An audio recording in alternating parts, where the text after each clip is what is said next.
Sa video ito, pag-usapan natin kung paano yung tamang pag-reset ng change oil odometer natin at kung paano ito i-reset kahit hindi pa lumilitaw sa ating mga panel. Kadalasan, ginagawa po natin yung pagtatanggal or pagre-reset ng oil change indicator kapag katapos nating mag-change oil. Pero yung iba gusto pang tumawad, halimbawa 1.5 yung isinet nila tapos nagbago yung isip, gustong gawing 2.5. So gusto nilang i-reset yan para mawala ulit. So may iba't ibang paraan po tayo or step para matanggal yung oil change indicator. So dito sa unang gagawin natin is i-reset po natin yung ating panel. So para gawin yon, papatayin lang muna natin yung panel natin. Click natin na sabay yung select at set button. Then habang nakapindot po ito, bubuksan natin yung ating mga panel. So may mga chance po na nawawala na yung oil change indicator sa kanila. Sa iba naman po, nagbi-blink lang yung time nila. So dito naman sa isang step na gagawin natin, ang i-click lang natin ay yung set button natin. Patayin ulit natin yung panel natin. Click natin ng matagal yung set button at open natin yung panel natin. Kung makikita nyo, natanggal po yung ating oil change indicator. So basically, yung set button po yung pinaka-effective na pang-reset ng ating oil change indicator. So salamat po sa mga nag-comment sa last video natin tungkol dyan. So para i-confirm na na-reset na po talaga natin yung oil change odo natin, click natin ng sabay yung select at set button. Magbiblink yung orasan natin. Click natin ng 3 beses tong set. 1, 2, 3. Ayan, kapag rumekta po kayo dito sa oil change odo na setting natin, ibig sabihin wala na pong remaining odo na natitira. Kumbaga na-reset siya ng buo. So dito, pwede nyo nang i-reset ng buo itong kilometers nyo. Halimbawa 1, 5, 2, ayan, and so on. So dito, mag-start from scratch yung ating oil change indicator para basahin kung ilang odo yung tatakbuhin natin. Halimbawa, sinet ko is 2,000 na.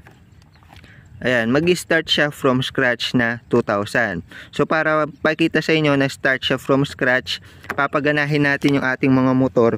So yan, biyahe tayo ng konti, mga ilang kilometro lang. A few moments later. So yan, nagbiyahe tayo ng 1.5 km. Sinukat ko sa trip B. So ngayon, tignan natin yung remaining dun sa oil change odo natin. So kapag kinlik po natin sabay yan, select, click po natin ng isa, dalawa, tatlo. May makikita tayo dito, bawas na po. Ito yung remaining na tinutukoy ko kanina. Kasi 2,000 odo yung isinet natin. Ngayon, dahil nagbiyahe tayo ng halos 1 kilometro, bawas na po siya. So, sa ganung paraan, mako-confirm natin na nag-restart po talaga yung reading ng ating oil change. So, yun yung pinaka-effective na gawin natin. Set button, then buhay panel. Then, paano naman po yung mga nag-change oil ng maaga or nag-change oil na kahit wala pa yung oil change indicator dito? Halimbawa, 1,500 kilometers yung odo na isinet mo, ngayon 1,400 kilometers pa lang, nag-change oil ka na. So, bale, hindi po lumitaw yung oil change indicator. Ngayon, gusto po nating i-reset yan para sa next na change oil natin, accurate po siya. Kasi po, yung mangyayari, kapag hindi po natin ni-reset po yan, kahit wala yung oil change, is magtutuloy-tuloy lang po yun. Halimbawa, 1.4, nag-change oil ka, then after 100, kung hindi ka man nag-reset, is lilitaw po agad yung oil change indicator. So paano po yung gagawin pag wala yung oil change indicator? So yung gagawin po natin sa case na ganon is same lang po, kiklik po natin yung set. So patay muna yung ating mga panel, then click po natin itong set button natin, then buhayin po natin yung panel. Pansinin nyo itong oil change, magbiblink siya ng 1 beses pa tapos mawawala. Then after nun, tignan natin yung oil change setting natin. Kung matatandaan nyo kanina, may remaining na tayo na 19999 dahil tumakbo tayo ng 1,000. Tignan natin kung na-reset yung remaining natin. So click lang natin itong panel natin, punta tayo sa setting. Ayun, kung makikita nyo, 2,000 po ulit yung ating odometer. So dito makikita po natin na mare-reset po siya kahit wala po yung oil change, basta pindutin lang po natin yung set button natin.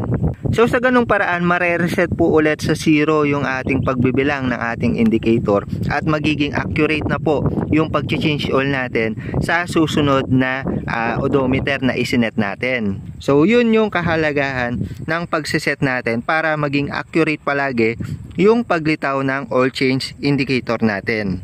Then kung gusto niyo pa po ng additional na guide or makita nyo agad kung malapit na kayo mag-change oil, pwede nyo gamitin yung Trip B bilang guide nyo. I-reset nyo lang po yan pag kasabay ng pagre-reset nyo ng inyong mga oil change indicator. So halimbawa, umabot na to sa 2,000, ibig sabihin, doon sa ating oil change indicator, 2,000 na rin po siya at kailangan na po nating mag-change oil at lilitaw na rin po yung indicator natin. So yung iba, ganun po yung ginagawa sa Trip B. Then kung may thoughts pa po kayo about sa pagre-reset ng ating mga indicator, comment lang po kayo dito sa baba. At shoutout po lahat ng mga nandito sa screen natin. Mabuhay po kayo at ride safe palagi. So yun lang muna para sa video na ito. The more clicks, the more you know. Usapang tanggal oil change indicator, reset ng oil change. Bye bye.